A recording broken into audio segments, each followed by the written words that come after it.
আজকে আপনাদের সাথে শেয়ার করব মজাদার একটা সবজির রেসিপি। এই সবজিটা খেতে এত টেস্টি হয়, বাসায় বানিয়ে না খেলে আপনারা বুঝবেন না। একদিন বানিয়ে খেতে হবে, তারপরে এটার টেস্টটা বোঝা যাবে। সকালের নাস্তার জন্য এই সবজিটা বেস্ট। হ্যালো গাইস, আসসালামু আলাইকুম। কেমন আছেন সবাই? আশা করি ভালো আছেন। এখানে আমি প্রথমে প্রয়োজন মতো তেল দিয়ে দিয়েছি পেঁয়াজ কুচি, দিয়ে দিলাম গরম মশলা দিয়ে পেঁয়াজটা একটু ভেজে নিয়েছি।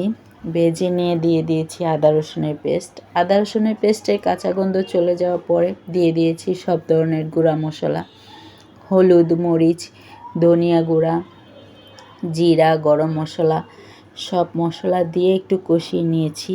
কষিয়ে নিয়ে এখানে আমি মুরগির ঘিলা, কলিজা, তারপরে গলা, এই মাংস কেটে ধুয়ে পরিষ্কার করে নিয়েছিলাম। পরিষ্কার করে নিয়ে এখন মশলার সাথে দিয়ে দিয়েছি। মশলার সাথে দিয়ে একটু কষিয়ে নেব। কষিয়ে নিয়ে যখন একটু কষা হয়ে যাবে, তখন এখানে আমি আলু, গাজর কেটে ধুয়ে রেখেছিলাম, আলু গাজরটা মিক্স করে দেব। মিক্স করে ভালো করে নেড়ে চেড়ে দেব। বন্ধুরা, এই সবজিটা এতটাই টেস্টি হয়, সকালে নাস্তা ভাত বা পরোটা বা রুটি যেটা দিয়েই খাওয়া হয়, এই সবজিটা অনেক মজা হয় খেতে। আমার কাছে তো খুব ভালো লাগে। আপনারা একদিন বাসায় বানিয়ে খেয়ে দেখবেন, আপনাদের কাছেও ভালো লাগবে। এখানে আমি বাঁধাকপি ধুয়ে কেটে ফ্রিজে রেখেছিলাম, এখন দিয়ে দিচ্ছি। একটু বরফ জমে গিয়েছে ফ্রিজে রাখার কারণে। এখন দিয়ে এটাকে সাথে আমি মিশিয়ে দিচ্ছি। মিশিয়ে ভালো করে নেড়ে চেড়ে দিয়ে আমি ঢাকনা দিয়ে ঢেকে দেব সবজিটা রান্নার জন্য। দেখেন বন্ধুরা, আমি নেড়ে চেড়ে দিচ্ছি সবজিটা। এখন সবজিটা থেকে পানি ছাড়া শুরু হয়ে গেছে। এখন সবজিটা আমি আবারও নেড়ে চেড়ে দিচ্ছি। এখন ঢাকনা দিয়ে ঢেকে দেব পুরোপুরি সিদ্ধ হওয়ার জন্য।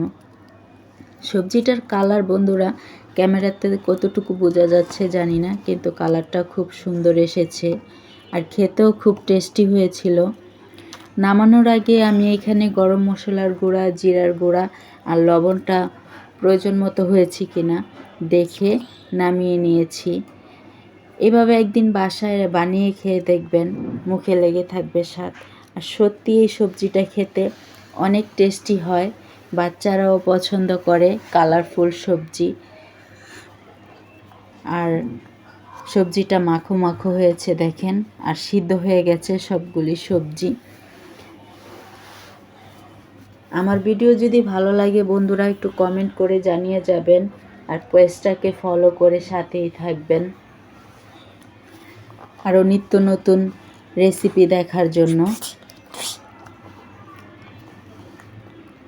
আল্লাহ হাফেজ।